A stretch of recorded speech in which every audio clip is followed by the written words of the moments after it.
Head ചെയ്യേണ്ട ആളുകളാണ് ഇപ്പൊ നമ്മൾ സെലക്ട് ചെയ്ത് വെക്കുന്നത്. നിങ്ങൾക്കൊരിക്കലും ഭരചന്ദ്രൻ ആവാൻ പറ്റില്ല ഇവിടെ വന്നിട്ട്. നിങ്ങൾക്കൊരിക്കലും ജോസഫ് അലക്സ് ആവാൻ പറ്റില്ല. സിസ്റ്റം എങ്ങാനും ഈ തെറ്റ് കണ്ടുപിടിച്ചാൽ പിന്നെ അയാളുടെ ജീവിതം തീർന്നു.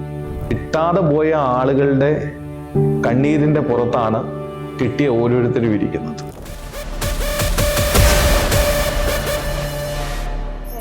നമസ്കാരം. ഹാപ്പി വിഷു. അപ്പോൾ ഓഫീസർ ഓൺ വിഷു എന്നുള്ളതാണ് നമ്മുടെ പ്രോഗ്രാം. സോ ഫസ്റ്റ് എന്ന് പറയാണ്, ഇത്രയും അടുത്ത് ഞാനൊരു സിവിൽ സർവന്റ് അടുത്തിരിക്കുന്നത് ആദ്യമായിട്ടാണ്. സോ ബേസിക്കലി നമ്മളൊക്കെ സിവിൽ സർവൻസ് എന്ന് നമ്മൾ പറയുമ്പോൾ ഭയങ്കര എപ്പോഴും പലപ്പോഴും നമുക്ക് ഒരു മനുഷ്യന്മാരായിട്ട് നമുക്ക് കൺസിഡർ ചെയ്യാൻ ഭയങ്കര ബുദ്ധിമുട്ടായിരിക്കും. ഒരു ഐഡൽ എന്നുള്ള രീതിയിലായിരിക്കും നമ്മൾ സൊസൈറ്റി എപ്പോഴും കാണുന്നത്. സോ അതിന്റെ ഒരു ടെൻഷൻ എനിക്കുണ്ട്, എക്സൈറ്റഡ് ആണ്. അപ്പോൾ എന്തെങ്കിലുമൊക്കെ ഉണ്ടെങ്കിൽ ഞാനും അതേപോലെ തന്നെയാണ്. സർവീസ് കയറിയതിന് ശേഷമാണ് ആദ്യമായിട്ട് ഒരു സിവിൽ സർവീസുകാരനെ കാണുന്നത്. എൻ്റെ ഒരു ജനറേഷൻ നോക്കുകയാണെങ്കിൽ സിവിൽ സർവീസുകാരേ ഇല്ല. ഒരു 2-3 ജനറേഷൻ എടുത്തു കഴിഞ്ഞാൽ ഒരു ഗവൺമെൻറ് ഉദ്യോഗസ്ഥനെ കൂടെ കാണാൻ കഴിയില്ല. പക്ഷേ സിവിൽ സർവീസ് കിട്ടിയിട്ട് ഗവൺമെൻറ് എല്ലാ സിവിൽ സർവീസ് കിട്ടിയ ആസ്പിറൻസിനെയും വിളിച്ചിട്ട് ഒരു അപ്രീസിയേഷൻ പ്രോഗ്രാം നടത്തും, അഭിനന്ദിക്കും, ഗവൺമെൻറ്റിൻ്റെ ഒരു പ്രോഗ്രാമായിട്ട്. അതിൽ വെച്ചിട്ടാണ് ഞാൻ ആദ്യമായിട്ട് ഒരു സിവിൽ സർവീസുകാരനെ കാണുന്നത്. സോ ഫ്രാങ്ക്ലി നിങ്ങൾക്കും വിഷു ആശംസകൾ. എന്ത് വേണമെങ്കിലും ചോദിക്കാം. പഴയ സിവിൽ സർവീസുകാരുടെ കൂട്ട് ഇങ്ങനെ നമ്മൾ ബലം പിടിച്ചിരിക്കേണ്ട കാര്യമൊന്നുമില്ല. കാരണം ജനറേഷൻ മാറി, നമ്മൾ ഇടപെടുന്ന ആളുകൾ മാറി, ജനങ്ങൾ മാറി, ജനങ്ങളുടെ ആസ്പിറേഷൻസ് മാറി. സോ ഇപ്പോൾ സിവിൽ സർവീസുകാരും സോഷ്യൽ മീഡിയയിൽ വളരെ ആക്റ്റീവാണ്. നടക്കുന്ന കാര്യങ്ങൾ അപ്പോൾ ജനങ്ങളിലെത്തണം. ഞങ്ങളൊക്കെ ചെയ്യുന്ന കാര്യങ്ങൾ, ഗവൺമെന്റിന്റെ ഭാഗമായിട്ട് ചെയ്യുന്ന കാര്യങ്ങൾ നമ്മൾ അപ്പോൾ സോഷ്യൽ മീഡിയയിൽ പോസ്റ്റ് ചെയ്യാറുണ്ട്. Government is more interested. കാരണം ബേസിക്കലി നമ്മളെ ടാർഗറ്റ് ഓഡിയൻസ് പബ്ലിക്കാണ്. അപ്പോൾ പബ്ലിക് ഇത് അറിഞ്ഞാൽ മാത്രമേ, തിരിച്ച് റെസ്പോൺസ് അറിഞ്ഞിട്ട് മാത്രമേ അടുത്ത പ്രോഗ്രാം പ്ലാൻ ചെയ്യാൻ പറ്റത്തുള്ളൂ. മുമ്പൊക്കെ നമ്മൾ പഠിക്കുന്ന സമയത്ത് ഈ വിഷു, ഓണം അതുപോലെയൊക്കെ ആഘോഷിക്കാൻ നാട്ടിലേക്ക് പോകാറുണ്ട്. എങ്ങനെയാണ് ആ ഒരു ടൈമിലേക്ക് ആഘോഷമൊക്കെ? ചെറുപ്പകാലത്ത് വീട്ടിൽ താമസിച്ചിരുന്ന കാലത്ത് വിഷു ഒക്കെ വീട്ടുകാർ സെലിബ്രേറ്റ് ചെയ്തിട്ടുണ്ട്. പക്ഷെ കോളേജ് ചെന്നതിന് ശേഷം വിഷു എന്ന് പറഞ്ഞൊരു സാധനത്തെ കുറിച്ച് നമ്മൾ ആലോചിച്ചിട്ട് കൂടിയില്ല. UPSC സമയത്ത്. കാര്യം അന്ന് കോളേജിൽ പഠിക്കുന്ന കാലത്താവട്ടെ, അന്ന് ഈ ലൈഫ് സെറ്റിൽ ചെയ്യാൻ വേണ്ടിയിട്ടുള്ളൊരു ഓട്ടമാണ്. ഈ ഓട്ടത്തിനിടയ്ക്ക് കണിവെള്ളരി ഒരുക്കണോ, കണിക്കൊന്നു പറിക്കണോ, ഇതൊന്നും നമ്മുടെ ഒരു പ്രയോറിറ്റി അല്ല. അന്ന് മാക്സിമം പുസ്തകം വായിക്കുക, ലൈബ്രറിയിൽ പോയിരിക്കുക, പിന്നെ മെറ്റീരിയൽസ് കളക്ട് ചെയ്യുക. ഞാൻ ബാങ്കിൽ ജോലി ചെയ്യുന്ന സമയത്ത് സിവിൽ സർവീസിന് പ്രിപ്പയർ ചെയ്തത്. അപ്പോൾ ആ സമയത്ത് എനിക്കൊരു ബാങ്കിൻ്റെ ക്വാർട്ടേഴ്സ് ഉണ്ട്. പക്ഷെ ആ ക്വാർട്ടേഴ്സ് ഞാൻ ആകെ ഒരു മുറി മാത്രമാണ് ഉപയോഗിച്ചുകൊണ്ടിരുന്നത്. ആ മുറിയിലായിരുന്നു എല്ലാം, പുസ്തകങ്ങൾ, നോട്ട്സ്, ലാപ്ടോപ്പ് എല്ലാം. അപ്പോൾ അവിടെ നിന്നും കണിയൊന്നും ഒരുക്കിയിട്ടേ ഇല്ല. അതുപോലെ എൻ്റെ ബാങ്കിലെ ജീവിതത്തിൽ ആദ്യത്തെ തവണ എനിക്ക് സിവിൽ സർവീസ് കിട്ടാതിരുന്നിട്ടാണ് രണ്ടാമത്തെ തവണ ഞാൻ എക്സാം വീണ്ടും എഴുതുന്നത്. സോ അതുകൊണ്ട് തന്നെ അറിയാലോ, ഇപ്പോഴത്തെ എല്ലാ യൂത്തും ഫേസ് ചെയ്യുന്ന ഒരു ജോലി ഇല്ലാത്തതിൻ്റെ ഒരു ഡിപ്രഷൻ, നിങ്ങൾ കരിയർ സെറ്റ് ചെയ്യാത്തതിൻ്റെ ഒരു ഡിപ്രഷൻ. അതിനിടയ്ക്ക് ഇത്തരത്തിലുള്ള ആഘോഷങ്ങളെ കുറിച്ച് ആലോചിക്കത്തില്ല. പിന്നെ എല്ലാം കഴിഞ്ഞിട്ട് എക്സാമിനേഷന് പോകുമ്പോഴാണ് നമ്മൾ ഈശ്വരനെ കുറിച്ച് ആലോചിക്കുന്നത്. ഞാൻ എല്ലായ്പ്പോഴും ആസ്പിറൻസ് എന്ന് പറയും, നിങ്ങൾ ഇങ്ങനെയൊക്കെ ചെയ്യുന്നുണ്ടെന്ന് നിങ്ങളുടെ ബന്ധുക്കളോട് പറയരുത്, ഒരു കാരണവശാലും പറയരുത്. കാരണം നമ്മളിപ്പോൾ ഏതെങ്കിലും നമ്മുടെ വീട്ടിലെ അമ്മാവനോട് പറയുകയാണ്, അമ്മാവൻ ഞാൻ സിവിൽ സർവീസിന് ഉൾപ്പെടുകയാണെന്ന് പറയും, മോനെ നിന്നെ കൊണ്ട് ഇതിനൊക്കെ പറ്റുമോ? ഇതായിരിക്കും ആദ്യത്തെ ചോദ്യം. അപ്പൊ സ്വാഭാവികമായിട്ടും നമ്മൾ നെഗറ്റീവായി പോകും. നാട്ടിലിരുന്ന് തന്നെയാണോ മെയിൻലി പ്രിപ്പയർ ചെയ്യുന്നുണ്ടായത്? വേറെ ഏതെങ്കിലും കോച്ചിങ് ഇൻസ്റ്റിറ്റ്യൂട്ടിലൊക്കെ പോയി നമ്മളൊക്കെ വരുന്ന പോലെ ട്രിവാൻഡ്രത്തേക്ക് മാറിയോ?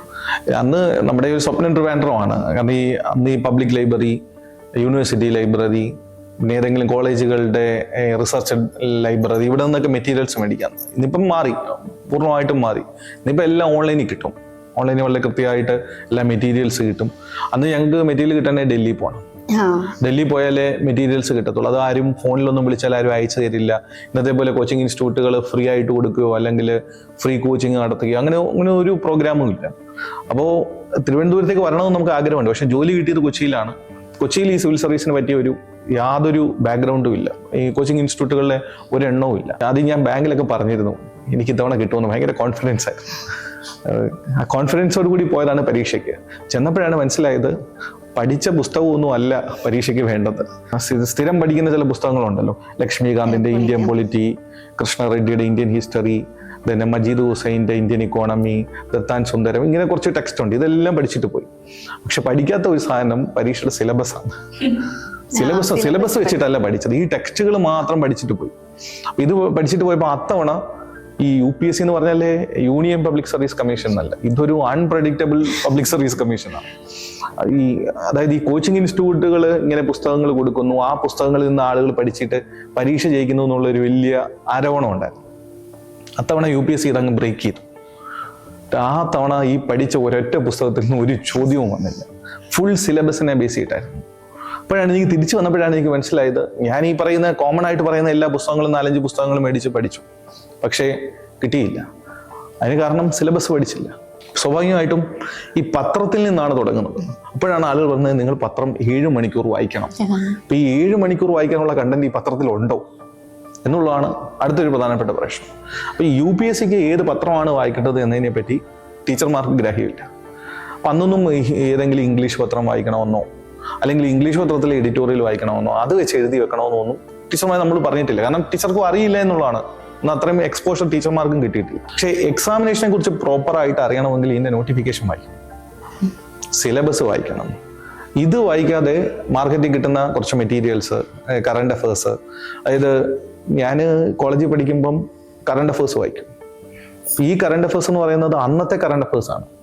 നമ്മൾ എക്സാം എഴുതാൻ പോകുന്നത് 5-6 വർഷത്തിന് ശേഷമായിരിക്കും. അപ്പൊ ആ കറണ്ട് അഫേഴ്സ് കൊണ്ട് 5 വർഷത്തിന് ശേഷം എന്താണ് പ്രയോജനം എന്ന് വെച്ചാൽ ഒരു പ്രയോജനവും ഇല്ല.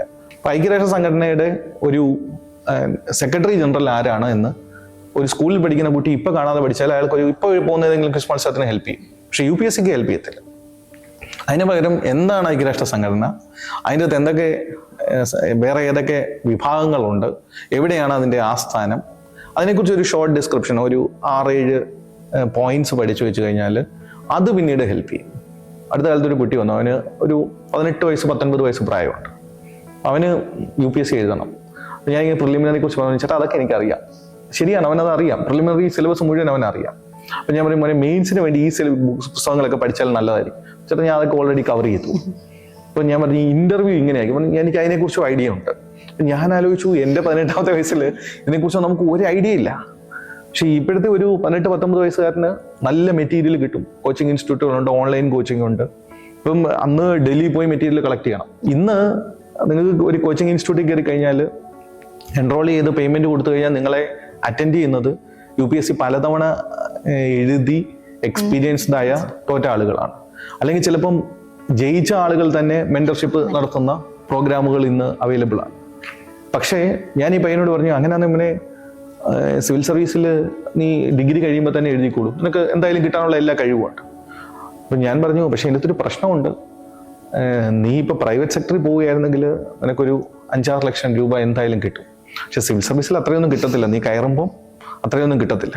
അപ്പം പറഞ്ഞു, അയ്യോ ശമ്പളം വളരെ കുറവാണ്, എന്നിട്ടാണ് നമ്മൾ ഇത്രയും പഠിക്കുന്നത്. ഇവരെയാണ് സെലക്ട് ചെയ്തിട്ടാണ് അടുത്ത 30 ഇയേഴ്സിൽ ട്രെയിൻ ചെയ്ത് നമ്മൾ ഇന്ത്യ ഒരു ഡെവലപ്ഡ് ഇന്ത്യ ആയിട്ട് 2047 വരുമ്പോൾ ഹെഡ് ചെയ്യേണ്ട ആളുകളാണ് ഇപ്പം നമ്മൾ സെലക്ട് ചെയ്ത് വെക്കുന്നത്. സോ അവർക്കൊരു സോഷ്യൽ കമ്മിറ്റ്മെന്റ് ഇല്ലെങ്കിൽ ഇത്രയും ശമ്പളമേ ഉള്ളൂ. ചിലപ്പം സിവിൽ സർവീസ് കിട്ടിയിട്ട് പോസ്റ്റ് ചെയ്യുന്നത് ത്രിപുരയിലായിരിക്കും, അല്ലെ ആസാമിലായിരിക്കും, അല്ലെങ്കിൽ മറ്റേതെങ്കിലും ഉൾനാടൻ പ്രദേശത്തായിരിക്കും. ഫസ്റ്റ് പോസ്റ്റിംഗ് എന്തായാലും റൂറൽ പോസ്റ്റിംഗ് ആയിരിക്കും.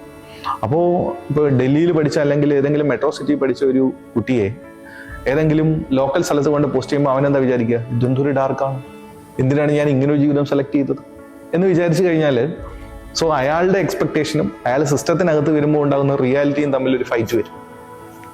അതുകൊണ്ടാണ് പലരും ഇത് റിസൈൻ ചെയ്തിട്ട് പുറത്തു പോകുന്നത്.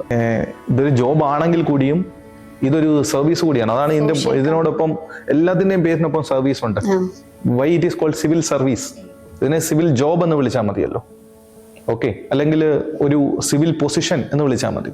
ഇപ്പൊ ഇന്ത്യൻ ട്രേഡ് സർവീസ് എന്നാണ് അതിനെ വിളിക്കുന്നത്. ഇന്ത്യൻ ട്രേഡ് ജോബ് എന്ന അല്ലെങ്കിൽ ഇന്ത്യൻ ട്രേഡ് ഡെസിഗ്നേഷൻ വെച്ചിട്ടല്ല വിളിക്കുന്നത്. It's A service. അത് സർവീസ് എന്ന് വിളിക്കാൻ കാരണം ആ പാർട്ട് ഓൾറെഡി ഇതിൻ്റെ അകത്തുണ്ട്. അതാണ് ഇതിൻ്റെ മെജോറിറ്റി പാർട്ട്. ഇത് it is not a place നിങ്ങൾക്ക് പണം ഉണ്ടാക്കാവുന്ന, പദവി ഉണ്ടാക്കാവുന്ന, ഫെയിം ഉണ്ടാക്കാവുന്ന ഒരു ഏരിയ അല്ല. പലരും അതൊക്കെ എക്സ്പെക്ട് ചെയ്തിട്ടാണ് വരുന്നത്. ഉദാഹരണത്തിന് നിങ്ങൾക്കൊരിക്കലും ഭരതചന്ദ്രനാവാൻ പറ്റില്ല ഇവിടെ വന്നിട്ട്. നിങ്ങൾക്ക് ഒരിക്കലും ജോസഫ് അലക്സ് ആവാൻ പറ്റില്ല. നമ്മളെല്ലാവരും ഡിസ്കസ് ചെയ്യുന്ന ഒരു കാര്യം how to crack this exam എന്നുള്ളതാണ്, how to crack civil service exam. പക്ഷെ എന്തുകൊണ്ട് സിവിൽ സർവീസിലേക്ക് വരിക എന്നുള്ളത് ഈ ഒരു സിവിൽ സർവീസ് പ്രിപ്പയർ ചെയ്യുന്ന പലരും ചിന്തിക്കാതെയായിരിക്കും സർവീസിലേക്ക് വരുന്നത്. സാറിന്റെ ഒരു എക്സ്പീരിയൻസിൽ സാർ അത് മുമ്പ് തന്നെ മനസ്സിലാക്കി വന്ന ഒരാളായിട്ടാണ് എനിക്ക് പേഴ്സണലി ഫീൽ ചെയ്തിട്ടുള്ളത്. കാരണം സാറിന്റെ ഒരു സ്കൂൾ ഡേയ്സിൽ ഒരു വിഡോ വുമൻ സാറിനെ അപ്രോച്ച് ചെയ്യുമ്പോൾ RTI ഫയൽ ചെയ്യാൻ വേണ്ടിയിട്ട് സാർ ഹെൽപ്പ് ചെയ്യുന്നുണ്ട്. സാർ അവരുടെ അടുത്ത് പറയുന്നത് അമ്മ എൻ്റെ വീട്ടിലേക്ക് വരണം, ഞാൻ RTI ഫയൽ ചെയ്ത് തരാമെന്ന് പറയുന്നത്. അപ്പോൾ സാർ തന്നെ ചിന്തിക്കുന്നില്ല ആ അമ്മ വീട്ടിലേക്ക് വരുന്നു. പക്ഷെ വൈകുന്നേരം കറക്റ്റ് ആകുമ്പോഴേക്കും ആ അമ്മ വന്നിട്ടുണ്ടായിരുന്നു, അത് ഫയൽ ചെയ്യുന്നു, പിന്നീട് പെൻഷൻ കാര്യങ്ങൾ കിട്ടുന്നു. അപ്പോൾ ഇതുപോലത്തെ എക്സ്പീരിയൻസ് സാറിന്റെ ലൈഫിൽ കുറെ ഉണ്ടായിട്ടുണ്ടായിരുന്നു. സാറിന്റെ അടുത്ത് ഒരു സർക്കാർ ഉദ്യോഗസ്ഥൻ കൈക്കൂലി ചോദിക്കുമ്പോഴാണ് സാർ ഇനി ഞാൻ ഈ സിസ്റ്റത്തിൽ തന്നെ കയറും എന്നുള്ള ഒരു സ്ട്രോങ് ആയിട്ടുള്ള ഡിസിഷൻ എടുക്കുന്നത്. പക്ഷെ ഇപ്പോൾ എനിക്ക് ഫീൽ ചെയ്തിട്ടുള്ളത് ഈ ഒരു എക്സാം എഴുതുന്ന പലരും ഇതിൻ്റെ ഒരു ഇപ്പൊ മൂവി കണ്ടിട്ടോ അല്ലെങ്കിൽ അതിൻ്റെ ഒരു എലീറ്റ് ആയിട്ട് കിട്ടുന്ന കുറച്ച് അഡ്വാൻറ്റേജസ് കണ്ടിട്ടായിരിക്കും പലപ്പോഴും പല കാൻഡിഡേറ്റ്സും ഈ എക്സാമിന് അപ്പിയർ ചെയ്യുന്നത്. ആ ഒരു സിറ്റുവേഷൻ അതെങ്ങനെയാണ് നമ്മളത് ക്ലാരിഫൈ ചെയ്യേണ്ടത്? നമുക്ക് പറ്റിയൊരു സർവീസ് ആണ് ഇത് എന്നുള്ളത് നമ്മൾ എങ്ങനെയാണ് മനസ്സിലാക്കേണ്ടത്? നമ്മുടെ കാര്യം പേഴ്സണൽ എക്സ്പീരിയൻസ് ആണ് ഏറ്റവും പ്രധാനപ്പെട്ട കാര്യം. അപ്പോൾ നിങ്ങൾ സൊസൈറ്റിയിൽ ഇറങ്ങുമ്പം ഇപ്പോൾ ഉദാഹരണത്തിന് ഞാൻ എവിടെയോ പറഞ്ഞിട്ടുണ്ട്, എൻ്റെ പാസ്പോർട്ട് വെരിഫിക്കേഷന് വന്ന ഒരു പോലീസ് ഓഫീസർക്ക് ഞാൻ പൈസ കൊടുക്കില്ല. കാരണം എനിക്ക് പാസ്പോർട്ട് കിട്ടിയത് വളരെ കഷ്ടപ്പെട്ടിട്ടാണ്, ഞാൻ അപ്ലൈ ചെയ്ത് പല ലെവലിൽ കടന്നിട്ടാണ്. അതേപോലെ എൻ്റെ ജോബ് വെരിഫിക്കേഷന് സാധാരണഗതിയിൽ ജോബ് വെരിഫിക്കേഷന് വരുന്ന പോലീസ് ഉദ്യോഗസ്ഥനുണ്ട്. നിങ്ങൾക്ക് ജോബ് കിട്ടിക്കഴിഞ്ഞാൽ ഇപ്പോൾ സിവിൽ സർവീസ് ആയാലും കിട്ടിക്കഴിഞ്ഞാൽ ഉടനെ വീട്ടിൽ വന്ന് നിങ്ങളുടെ പോലീസ് വെരിഫിക്കേഷൻ നടത്തും. ഞാൻ അന്നേ ഉറപ്പിച്ചിരുന്നു ഞാൻ ഇവർക്കൊന്നും കാശ് കൊടുക്കില്ല എന്ന്. അപ്പം അതിനുവേണ്ടി ഫൈറ്റ് ചെയ്യാൻ ഞാൻ തയ്യാറാണ്, ഞാൻ തന്നെ ഡിസൈഡ് ചെയ്തത്. അപ്പം എൻ്റെ ബന്ധുക്കൾ ചോദിക്കും, എന്തിനാണ് ഇങ്ങനെ വെറുതെ പോയിട്ട് ഫൈറ്റ് ഉണ്ടാക്കുന്നത്? ഒരു ചെറിയൊരു എമൗണ്ട് കൊടുത്താൽ തീരാവുന്ന പ്രശ്നമല്ലേ നീ ഇങ്ങനെ വലിയൊരു പ്രശ്നമാക്കി മാറ്റുന്നത്? അപ്പം ഞാൻ അന്ന് നമ്മുടെ ഒരു ചെറുപ്പത്തിൽ നമ്മൾ വിചാരിക്കുന്നത് ഈ സിസ്റ്റത്തിൽ ഞാൻ കയറേണ്ടതിൻ്റെ പ്രധാനപ്പെട്ട കാരണം എന്ന് പറയുന്നത് ഈ സിസ്റ്റത്തെ മാറ്റാൻ വേണ്ടിയിട്ടാണ്.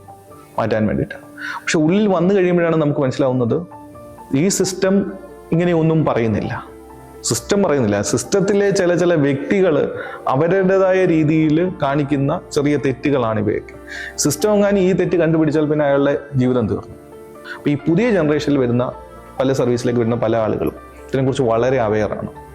ഇപ്പോൾ ടെക്നോളജി മാറി. അപ്പോൾ സ്വാഭാവികമായിട്ടും ഇപ്പോൾ വരുന്ന ആളുകളുടെ ഒരു പ്രധാനപ്പെട്ട ഈ പുതിയ ആസ്പിറൻസിൻ്റെ അല്ലെങ്കിൽ സർവീസിലേക്ക് വരുന്നവരുടെ ഒരു ചെറിയ പോരായ്മയായിട്ട് ഞാൻ കണ്ടിട്ടുള്ളത്, അവർക്ക് ഈ റിയാലിറ്റി അവരുടെ കയ്യിലില്ല. അവരെല്ലാം മീഡിയയിലൊക്കെ കണ്ടതാണ്. അപ്പൊ ഈ മീഡിയയിൽ കണ്ടത് സിസ്റ്റത്തിനകത്ത് കൊണ്ടൊന്ന് ഇംപ്ലിമെന്റ് ചെയ്യാനാണ് അവർ നോക്കുന്നത്. നേരത്തെ പറഞ്ഞിട്ടുണ്ടായിരുന്നില്ല UPSC ഒരു അൺപ്രെഡിക്റ്റബിൾ ആണ്. അത് എന്തുകൊണ്ടാണ് അങ്ങനെ തോന്നി? ഇപ്പൊ ഞാനും വരുമ്പോ ആ ഒരു അൺപ്രെഡിക്റ്റബിൾ ആണ്. അത് എന്തുകൊണ്ടാണ് അൺപ്രെഡിക്റ്റബിൾ എന്ന് പറയാൻ കാരണം ഇതിന്റെ എഴുതുന്ന ആളുകളുടെ എണ്ണക്കൂടുതലാണ് പ്രധാനപ്പെട്ട പ്രശ്നം. ഞാൻ എല്ലായ്പ്പോഴും പറയും, കിട്ടാതെ പോയ ആളുകളുടെ കണ്ണീരിന്റെ പുറത്താണ് കിട്ടിയ ഓരോരുത്തരും ഇരിക്കുന്നത്. നിങ്ങൾക്കറിയില്ല, ഒരു വർഷം ഒരു 15 ലക്ഷം പേര് ഇപ്പോൾ അപ്ലൈ ഉണ്ടാവില്ലേ സിവിൽ സർവീസ് പരീക്ഷ? അതിലൊരു 12 ലക്ഷം പേരെങ്കിലും പ്രിലിമിനറി പരീക്ഷ എഴുതുന്നുണ്ടാവും. അതിൽ നിന്ന് ഏകദേശം ഒരു 25,000 പേരെങ്കിലും മെയിൻസ് പരീക്ഷ പാസ്സാവുന്നുണ്ടാവും. ഒരു 5,000 പേരെങ്കിലും ഇന്റർവ്യൂ അപ്പിയർ ചെയ്യുന്നുണ്ടാവും. അതിൽ നിന്ന് ഒരു 1000 പേരെയാണ് ഇപ്പൊ സെലക്ട് ചെയ്യുന്നത്. ഈ ഒരു അൺപ്രഡിക്റ്റബിൾ UPSC ഭയങ്കര അൺസർട്ടൈൻ ആയിട്ടുള്ള ഒരു എക്സാമാണ്. പക്ഷെ എനിക്ക് പേഴ്സണലി ഫീൽ ചെയ്യുന്നത് ഈ ഒരു അൺസർട്ടൈൻ ആണ് UPSC എക്സാമിന്റെ സക്സസ് എന്നുള്ളത്. കാരണം ഭയങ്കര പ്രിവിലേജ്ഡ് ആയി നിൽക്കുന്ന ഒരാളും അതുപോലെ തന്നെ ഭയങ്കര ഒരു റൂറൽ ഏരിയയിൽ നിന്ന് വരുന്ന ഒരു കുട്ടിക്കും ഒരുപോലെ എഴുതാൻ പറ്റുന്ന ഒരു എക്സാം. ആ ചോദ്യം ഉണ്ടാക്കുന്നതാണ് നമ്മൾ UPSC ബഹുമാനിക്കാനുള്ള ഒരു കാരണം. എനിക്ക് നിങ്ങൾ സ്റ്റേറ്റിലൊക്കെയാണ് നിങ്ങൾ ശ്രദ്ധിച്ചാൽ മനസ്സിലാവും, മിക്കപ്പോഴും പത്രങ്ങളിൽ വാർത്ത വരും, ഇത് ഏതോ ഗൈഡിൽ നിന്നുള്ള ചോദ്യം അതേപടി എടുത്തു, ആ വർഷത്തെ ചോദ്യ പേപ്പർ അതേപോലെ റിപ്പീറ്റ് ചെയ്തു. UPSCയെ സംബന്ധിച്ച് നമ്മൾ ഇന്നേ വരെ അങ്ങനെ ഒരു പരാതി കേട്ടിട്ടില്ല. ഞാൻ എൻ്റെ ജീവിതത്തിൽ ഏറ്റവും മാന്യമായിട്ട് എന്നെ ഡീൽ ചെയ്തൊരു ഇന്റർവ്യൂ ആണ് UPSC ഇന്റർവ്യൂ.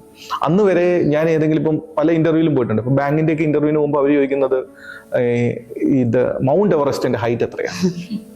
ഓക്കെ, ഇതാണ് മൗണ്ട് എവറസ്റ്റിന്റെ ഹൈറ്റ്. അപ്പം നിങ്ങളെ ഹൈറ്റ് വളരെ കൃത്യമായിട്ട് പറഞ്ഞു കഴിഞ്ഞാൽ നിങ്ങൾ ക്വാളിഫൈഡ് ആയി. UPSC പക്ഷേ ചോദ്യം അങ്ങനെയല്ല ചോദിക്കുന്നത്. UPSC ചോദിക്കുന്നത് ഈ അടുത്ത കാലത്ത് ജയിലിൽ കിടന്ന 13 വർഷം ജയിലിൽ കിടന്ന ഒരാളെ തൂക്കിക്കൊല്ലാൻ വിധിച്ചു. ഓക്കെ, അപ്പൊ ഈ 13 കൊല്ലം കഴിഞ്ഞതിന് ശേഷമാണ് ഇയാളെ തൂക്കിക്കൊന്നത്. ഇത് ശരിയാണോ തെറ്റാണോ?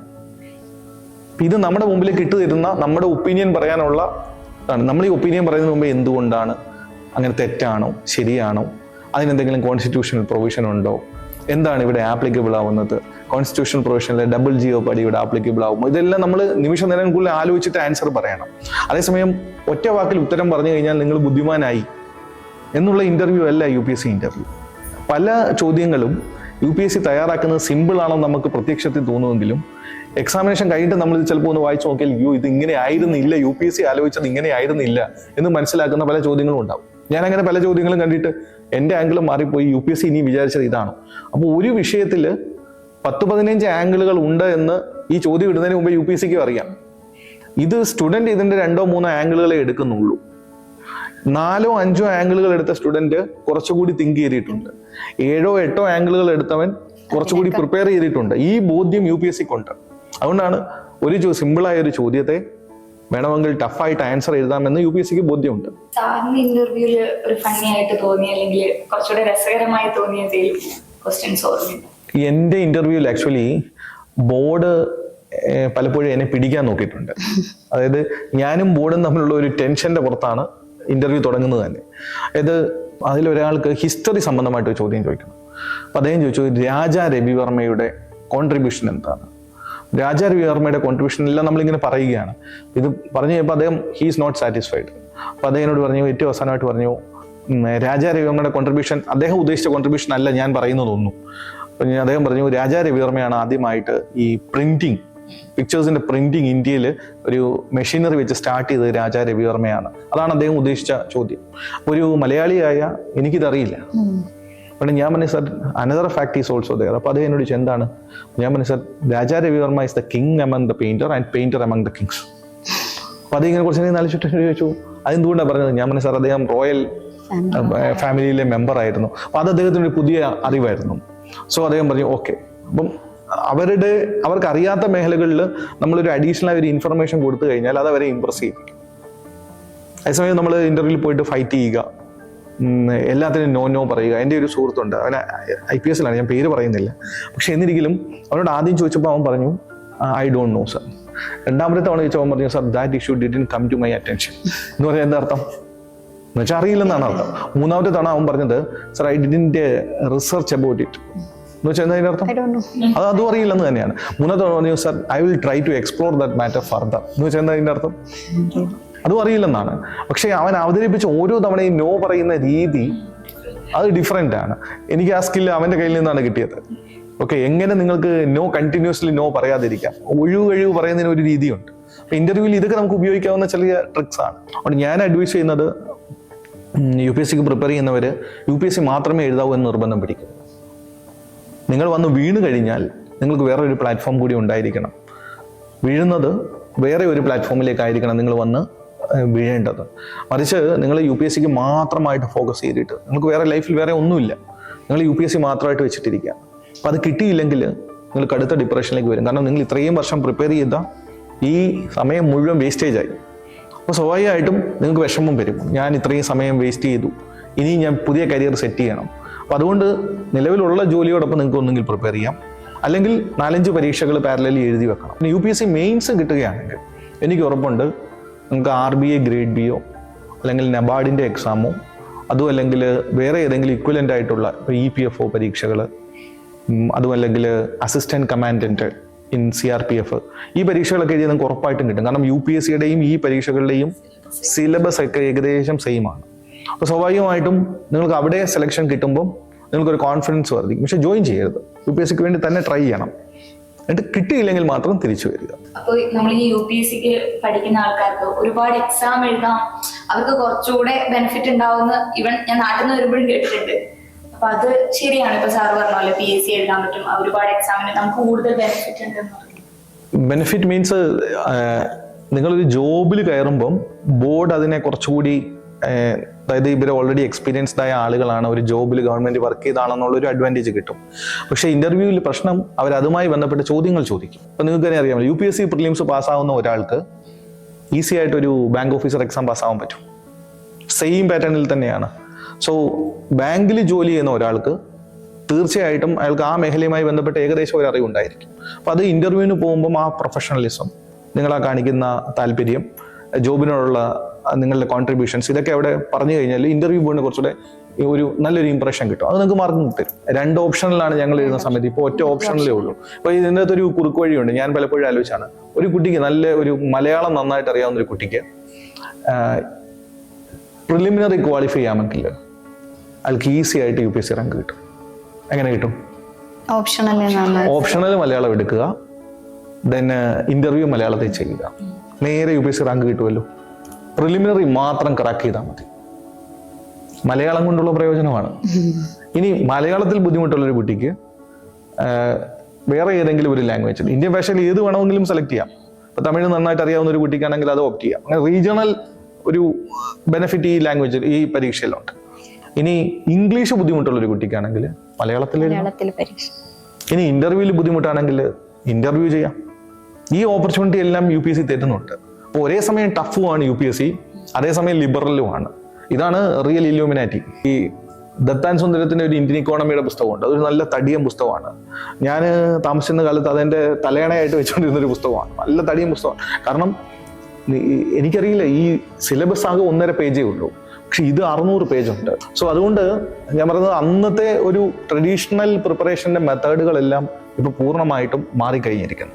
ഇന്ന് പുതിയ കാലത്ത് പുതിയ രീതികളാണ്, ടെക്നോളജിയാണ്, ഓൺലൈൻ ക്ലാസ്സസ് ഉണ്ട്, ക്വസ്റ്റ്യൻ പാറ്റേൺസ്. അന്ന് ഞങ്ങൾ എഴുതുന്ന കാലത്ത് ഒരു നാഷണൽ ടെസ്റ്റ് സീരീസ് എന്ന് പറഞ്ഞൊരു കൺസെപ്റ്റ് പോലും ഇല്ല. ഇന്നിപ്പം നിങ്ങൾ എക്സാം എഴുതുന്നതിന് മുമ്പേ നിങ്ങൾക്ക് നാഷണൽ ടെസ്റ്റ് സീരീസ് എഴുതി അതിൽ നിങ്ങൾക്ക് കിട്ടുന്ന മാർക്ക് വെച്ചിട്ട് നിങ്ങൾക്ക് ഉറപ്പിക്കാം ഇത്തവണ എഴുതണോ വേണ്ടയോ.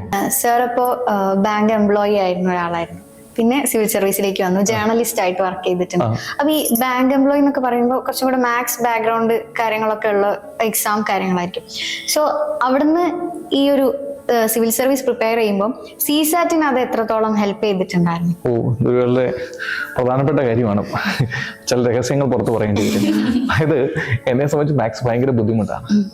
ഞാൻ പലയിടത്തും പറഞ്ഞിട്ടുണ്ട്, എൻ്റെ 10ാം ക്ലാസ്സിലെ മോഡൽ പരീക്ഷയ്ക്ക് ഞാൻ 13 മാർക്ക് മേടിച്ചിട്ട് തോറ്റ ഒരാളാണ്.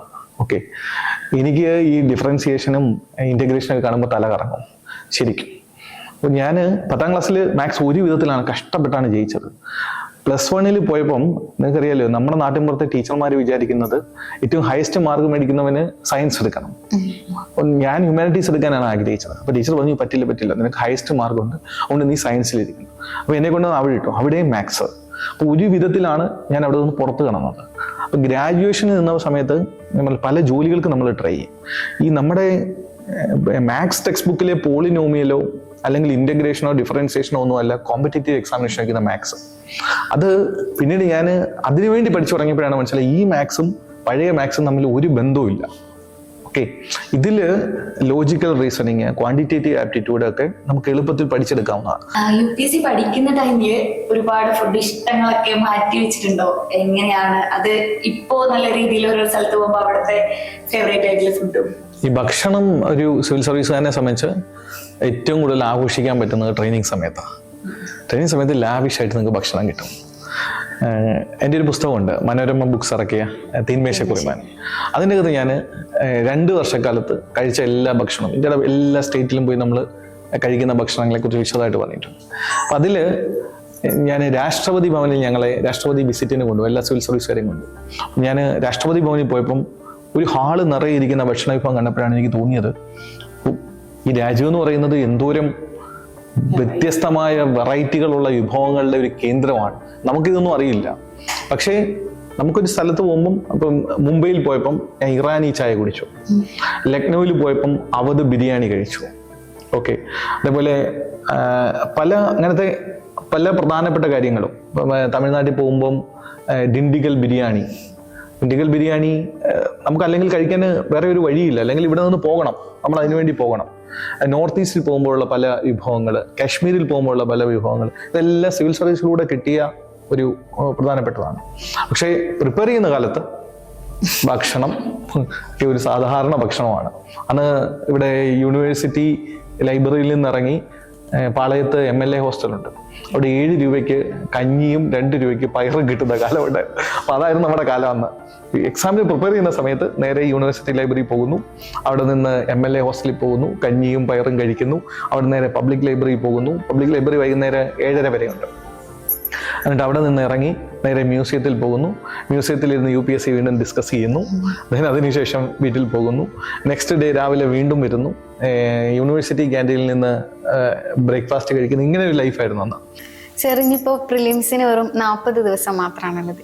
അപ്പോൾ സാറിൻ്റെ ഒരു എക്സ്പീരിയൻസ് ഞങ്ങൾക്ക് അതെങ്ങനെ ഒരു അഡ്വൈസ് ആയിട്ട് പറഞ്ഞുതരാൻ പറ്റും? ഓക്കെ, ഇനി 40 ദിവസമേ ഉള്ളൂ പ്രിലിമിനറിക്ക്. ഓക്കെ, അതിൽ 2 ചോദ്യങ്ങളുണ്ട്. ഒന്ന്, ഈ കഴിഞ്ഞ 1 വർഷം നിങ്ങൾ പഠിച്ചോ? അങ്ങനെയെങ്കിൽ 40 ദിവസം കുറച്ച് റിലാക്സ്ഡ് ആയിട്ട് പോകാം. ഈ 40 ദിവസത്തിലെ അവസാനത്തെ ഒരു 5-10 ദിവസം അത് വളരെ കൂളായിട്ടിരിക്കേണ്ട ദിവസങ്ങളാണ്. പക്ഷേ എല്ലാവരും ചെയ്യുന്നത് തിരിച്ചാണ്. ആദ്യത്തെ 5-10 ദിവസം വളരെ കൂളായിട്ടിരുന്നിട്ട് അവസാനത്തെ 5-10 ദിവസമാണ് ഇതിൻ്റെ സ്പീഡ് കൂടുന്നത്. സോ സ്വാഭാവികമായിട്ടും ഈ 40 ദിവസത്തിൽ ഒരു 30 ദിവസം റിവിഷൻ ഉള്ള ദിവസമാണ്. ഓക്കെ, 10 ദിവസം റിലാക്സ് ചെയ്യാനുള്ള ദിവസമാണ്. അതിൽ ആ 10 ദിവസം അവസാനമാവണം, തുടക്കത്തിലാവരുത്. ദെൻ കഴിഞ്ഞ ഒരു 2 കൊല്ലം ഈ എക്സാമിനേഷൻ, ഇപ്പം പല റാങ്ക് ജേതാക്കളും പറയുന്നത് ഒരു 6 months ഒക്കെ പഠിച്ചു കഴിഞ്ഞാൽ UPSC കിട്ടും എന്ന് പറയാറുണ്ട്. കിട്ടും. ആർക്കാണ്? അത് വളരെ കൃത്യമായിട്ട് പ്രിപ്പയർ ചെയ്ത് ഒരു 2 year കൃത്യമായിട്ട് പ്രിപ്പയർ ചെയ്ത ആളുകൾ UPSCക്ക് മാത്രമായിട്ട് 6 months ടൈം കൊടുക്കുകയാണെങ്കിൽ അവർക്ക് കിട്ടും. പക്ഷെ 2 years ആണെന്നാലും അവർ പ്രിപ്പയർ ചെയ്തിരിക്കണം. കാരണം ഇതിൻ്റെ അത്രയ്ക്ക് പ്രിപ്പയർ ചെയ്യാനുണ്ട്. സോ ഒരു ആവറേജ് 2 year വളരെ ഫോക്കസ്ഡ് ആയിട്ട് പ്രിപ്പയർ ചെയ്തിട്ടുണ്ടെങ്കിൽ അവർക്ക് അടുത്ത 40 ദിവസം റിവിഷൻ്റെ ദിവസങ്ങളാണ്. റിവിഷൻ മാത്രമേ പാടുള്ളൂ. റിവിഷൻ എന്ന് പറയുന്നത് വീണ്ടും പഴയ തടിയൻ പുസ്തകങ്ങൾ എടുത്തു വെച്ച് വായിക്കുക എന്നുള്ളതല്ല, തയ്യാറാക്കിയ നോട്ടുകൾ വായിക്കുക എന്നുള്ളതാണ്. പിന്നെ ആരെങ്കിലും പറയുകയാണ് പുണ്യസ്ഥലങ്ങൾ സന്ദർശിക്കേണ്ട സമയമാണ്, അതോടൊപ്പം തന്നെ ചെയ്ത പാപകർമ്മങ്ങൾക്ക് പരിഹാരമായിട്ട് വിശുദ്ധ സ്ഥലങ്ങളിൽ പോയി ഉപവാസം ഇരിക്കണം, ഇങ്ങനത്തെ പറയുന്ന കാര്യങ്ങളൊന്നും ചെയ്യരുത്. നേർച്ച, ഉരുട്ടൽ, ഇങ്ങനത്തെ പരിപാടികളൊന്നും ചെയ്യരുത്. കാരണം ആരോഗ്യം വളരെയേറെ ശ്രദ്ധിക്കേണ്ട സമയമാണ്. ഈ അവസാനത്തെ 10 ദിവസം രാത്രിയിൽ പ്രോപ്പറായിട്ട് ഉറക്കം കിട്ടണം. കാരണം ഉറക്കം കിട്ടിയില്ലെങ്കിൽ നെക്സ്റ്റ് ഡേയുടെ നിങ്ങളുടെ കാലിബറിനെ അത് ബാധിക്കും. നന്നായിട്ട് ഈ മിനിമം ഒരു അവസാനത്തെ 10-15 ദിവസം രാത്രിയിൽ കൃത്യമായിട്ട് ഉറങ്ങണം. കാരണം അവസാനത്തെ 10 ദിവസമാണ് രാത്രിയിൽ ഇരിപ്പ് കൂടുക. അപ്പോൾ നമ്മൾ വിചാരിക്കുന്നത് പകൽ സമയം നമ്മൾ വേസ്റ്റ് ചെയ്യുന്നു, രാത്രിയിൽ ഇരുന്ന് പഠിക്കാം. അങ്ങനെയല്ല. ഈ തുടക്ക സമയത്ത് നിങ്ങൾ രാത്രിയിൽ ഇരുന്ന് കഴിഞ്ഞാൽ കുഴപ്പമില്ല. ഞാൻ എല്ലായ്പ്പോഴും പറയും, നിങ്ങൾ പരീക്ഷ അടുക്കും തോറും രാത്രിയിൽ ഇരിക്കുന്നത് ഒഴിവാക്കണം. കാരണം അത് നിങ്ങളുടെ എനർജി വലിയ തോതിൽ ഡ്രെയിൻ ചെയ്യിപ്പിക്കും. സോ അവസാനത്തെ 10 ദിവസം ലെഷ്വറായിട്ട് ഉപയോഗിക്കുക. 40 ദിവസം സോഷ്യൽ മീഡിയയിൽ നിന്ന് കംപ്ലീറ്റ് കട്ട് ഓഫ് ഒന്നും വേണ്ട. പക്ഷേ സുഹൃത്ത് അയച്ചു തരുന്ന വീഡിയോ ഷെയർ ചെയ്യുക, അതേപോലെ കമൻറ്റ് ചെയ്യുക, സിനിമകൾ കാണുക, റിലാക്സേഷന് വേണ്ടി വീഡിയോകൾ കാണുക, ഇതൊക്കെ ഒഴിവാക്കാവുന്നതാണ്. അവസാനത്തെ 10 ദിവസം മെൻ്റൽ ഹെൽത്ത് വളരെ കൃത്യമായിട്ട് സൂക്ഷിക്കണം. പിന്നെ അതേപോലെ നെഗറ്റീവ് തോട്ട്സ് പാടില്ല. അതിൻ്റെ അർത്ഥം നിങ്ങൾ രാവിലെ യോഗ ചെയ്യണം, മെഡിറ്റേഷൻ ചെയ്യണമെന്നല്ല. അങ്ങനെ പെട്ടെന്ന് യോഗയും മെഡിറ്റേഷൻ ചെയ്ത് മൈൻഡിനെ നിങ്ങൾ കൺട്രോൾ ചെയ്യുക എന്നുള്ളതല്ല ഈ പരീക്ഷയുടെ ഉദ്ദേശം. അതൊരു നിങ്ങൾ മുമ്പ് ചെയ്തിട്ടുണ്ടെങ്കിൽ അത് കണ്ടിന്യൂ ചെയ്യാവുന്നതാണ്. ബട്ട് മനസ്സിനധികം സ്ട്രെസ് കൊടുക്കാതിരിക്കുക. ഞാൻ UPSCക്ക് പ്രിപ്പയർ ചെയ്യുന്ന എല്ലാവരോടും പറയാറുള്ളത് ഒരേ ഒരു വാക്കാണ്, തിരിഞ്ഞു നോക്കരുത്. ഈ വഴിയിൽ തിരിഞ്ഞു നോക്കാതെ മുന്നോട്ട് പോകണം. തിരിഞ്ഞു നോക്കിയാൽ പ്രശ്നം, നിങ്ങൾ വിചാരിക്കും എനിക്കിത് പറ്റില്ല എന്ന് വിചാരിക്കും. പിന്തിരിഞ്ഞോടാനുള്ള നിങ്ങളുടെ ശക്തി കൂടും. മുന്നോട്ട് കുതിക്കുക. ഞാൻ പലതവണയും വിചാരിക്കാറുള്ളൊരു കാര്യമാണ്, ഞാൻ 2ാമത്തെ തവണ എഴുതിയില്ലായിരുന്നെങ്കിൽ, ഞാൻ ഡ്രോപ്പ് ചെയ്യാനുള്ള തീരുമാനത്തിൽ ഉറച്ചു നിന്നെങ്കിൽ ഇന്ന് ഞാനിവിടെ ഇരിക്കില്ലായിരുന്നു. Thank you so much sir. Thank U.